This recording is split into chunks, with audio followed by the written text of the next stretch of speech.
the scene Friday night outside the Rock. Devils fans reacting to the selection of Jack Hughes as a number 1 overall selection in the draft Friday night from Vancouver. Man, are they excited. And so, too, is the Devils radio voice, Matt Loughlin, who joins us. Great to see you, Matt. Thanks for dropping by. Bill, thanks for the invite. It was an exciting night, part of an exciting weekend, and the summer looks awfully enticing from a Devils standpoint. So you got Jack Hughes, and not only do you have Jack Hughes, but the Devils acquire PK Subban. And we were just talking before we started the segment about how this moves the Devils onto the national radar. No question. I think even when they were winning championships, even when they were in the midst of that great run where they won 3 Stanley Cup championships, there was always this thought that they were doing it simply based on defense. They were choking the life out of the game, and they were doing their best to ruin hockey, right?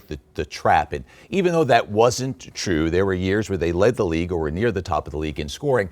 That was really the narrative that carried them, despite having Hall of Famers. Now, Taylor Hall, Jack Hughes, PK Subban, some of the other draft picks that Ray Shero has made in the last couple of years starting to bubble through the system. And there's the sense that the Devils are the next exciting team. And you can see the reaction across the country and in Canada. As you know, when you meet these athletes, it's always fascinating. So the other day we have Jack Hughes in the studio, and I'm a short guy. And he's taller than me, but not that tall. And this is a generational player, considered to be a generational player. And you look at him, you say, that's amazing. Incredible skills. You can't buy them in a store. I think that his size will perhaps prevent him from making that enormous impact immediately. He's going to be impactful. He's got too much skill, too much speed, too much determination. Everywhere he's been, and now wearing number 86 for the Devils, he's had an impact. That being said, in the World Championships, he got pushed around a little bit by physically stronger people, but you can't catch that. That's what he's got going for him. So he will be a hard target to find, but it'll be a learning curve. He's going to help the team enormously, but I think 2-3 years from now, when he builds his body up, he's going to be just one of the all-time greats. You know, Connor McDavid was a man coming into the league. Jack still needs to grow up a little bit physically, but boy, is he good. Just turned 18 in the middle of May. He is so poised and so mature. It was really amazing to have him in the studio. Now, you mentioned Taylor Hall. What's interesting about Taylor Hall is that he's got a year left on his deal. The Devils cannot extend him until this July 1st. They can start talking to him about extending him. And you wonder if they don't make progress, Matt, if that may impact Ray Shero's strategy for the current free agent market this summer. Well, I think that they understand each other. And Ray has pointed out that they've had conversations. They've got a great relationship, and Ray has a good relationship with his agent. Taylor made it clear at the end of the season, and Ray concurred, the Devils needed to get better. And this will be Taylor's probably final contract as he's in his late 20s. It'll be a long-term deal, and he wants to make sure he's found a place where he can win. He's only been in the playoffs once, and that was with the Devils 2 seasons ago. I think the draft, he knew that was coming. They had won the lottery. It was pretty obvious they were going to select Hughes. Getting Subban certainly helps. I don't think Ray is done, and part of the summer will be, in my opinion, the re-signing of Taylor Hall. I think he likes it here. I think he likes what Ray has done to make this team certainly a more compelling team to play against. And I think that he will be a Devil before it's all said and done. And I think Ray wants to get it done early in July and not let it go too much longer. And PK Subban, not only is he great on the ice, he had a little bit of an off year last year, had some injury problems. But what do you think he's going to mean off the ice, not only to the Devils, but to hockey interest in the area in general? One of the people who work for the Devils or works for the Devils, Amanda Stein, is our team reporter, and she and I do a lot of work together. She followed him, was there when he came into the league in Montreal, and he went to Nashville. She came here to New Jersey. She said everyone is going to love him. His commitment to the community, his outgoing, almost outsized personality is really engaging. I think last year he suffered through an injury-plagued season. And I think because he's so big, and hockey is still trying to figure out whether or not we should let people go outside their lanes or kind of hammer them back into what we feel a hockey player should be. I think there are a lot of purists who don't like his exuberance. I think he gets more grief and more criticism than he deserves. He's going to have an enormous impact. The community will love him. The fan base will love him. He'll take some of the pressure off of Taylor Hall in terms of the media coming in. He'll elevate the Devils' defense. So I think it's been a brilliant deal that Ray pulled for, one guy who needs a break, a new scenario, Steven Santini and two draft picks and a guy who hasn't played a game in the league yet. So it was a brilliant deal. Now, you look at the economics of the game. Salary cap's going to be at $81.5 million.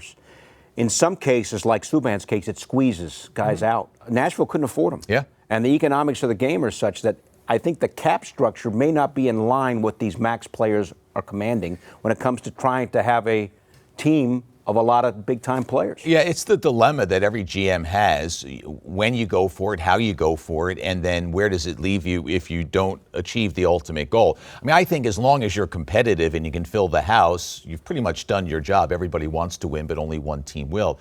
But it does prove to be problematic if you make the wrong deal. I don't think Taylor Hall is that.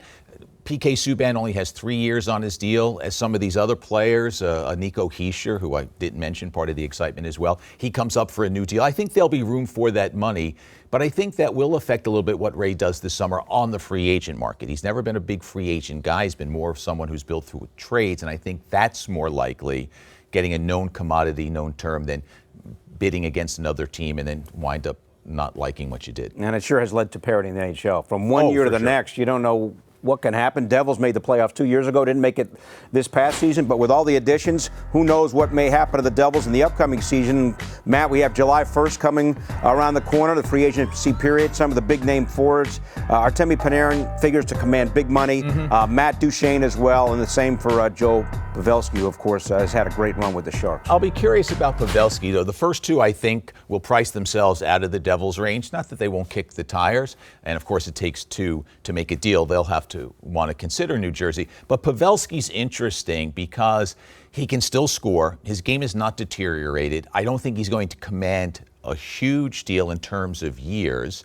So the Devils might be able to find a nice fit number-wise for him. He can play wing. He can play center. He's a winner. He's been a captain. So I think there's a lot of reasons why he might be someone they would pursue. But again, because of what we just talked about, it'd have to be under the right scenario, the right money, the right years, so that they don't get hamstrung down the road, because they've not completed the task. I think they'll be very competitive this year, most likely a playoff team, very exciting to watch, but there's still a few steps before they can consider themselves a Stanley Cup contender, a real Stanley Cup contender. And you know better than anyone, you look at last year, Taylor Hall was hurt, and the goaltending was up and down. How do you think the goaltending situation is going to work itself out for next season? They are much more relaxed about it than they were in February, when they didn't know what the heck was going on between Corey Schneider's injury and Keith Kincaid's deteriorating play. But Mackenzie Blackwood came up and showed that he is an NHL goalie.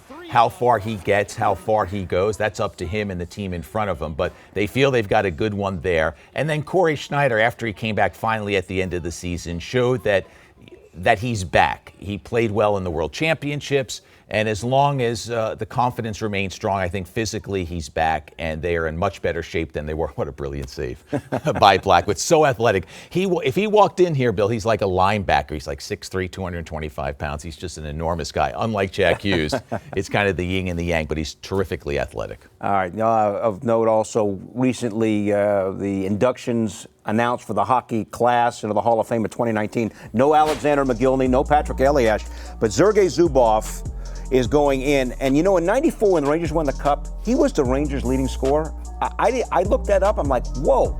So good. 77 assists, 12 goals during the regular season. He was the Rangers' regular season leading scorer. Such a great player. Obviously, he's going to the Hall of Fame. Terrific in Dallas as well. And people don't talk about him as much as they should, for reasons unknown to me.